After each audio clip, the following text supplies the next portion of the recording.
ዛሬ በድፍን ወለጋ የልማት ስራዎች ስናይ ነው ያልነው።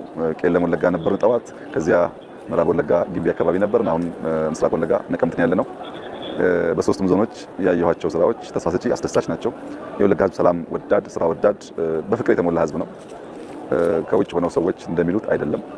እውነት ለመናገር የወለጋ ህዝብ ጠላቱ እንኳ ቢሆን ተጎድቶ ደክሞ ቢያይ ለመርዳት ልቡ የቀና እጁ የተዘረጋ ህዝብ ነው። ትምህርት የሚወድ፣ እውቀት የሚወድ፣ ስራ የሚወድ ህዝብ ነው። በሆነ ዘመን የተበላሹ ጉዳዮች አሉ። ከቅርብ ጊዜ ወዲህ ደግሞ የልማት ስራዎች ተጀምረዋል። የነበረኝ መልእክት እንበርታ፣ እንስራ፣ ለሀገር ብልጽግና በጋራ እንቁም፣ የህዝባችን አንድነት ይጠናከር፣ በረባው ከመባላት፣ ከመጣላት፣ ከመዋጋት፣ አንዱ የአንደኛውን ሩጫ ከማገት፣ ከማድከም እንቆጠብና በጋራ ሆነን ልማት እናረጋግጥ ነው።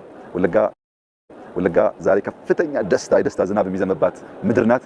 ይሄ ደስታዋ በንግግር ብዛት እንዳይበላሽ በዚሁ ቋጫለሁ። እንኳን ደስ ያላችሁ። ልማታችን ይቀጥላል። በጋራ ሀገራችንን እናልማ፣ ሰላማችንን እንጠብቅ፣ ጭቅጭቅ ውጊያ እንተው፣ መከፋፈል እንተው። የጀመርነው መልካም ጅምሮ በርተን እናስቀጥል እወዳለሁ። እጅግ አድርጌ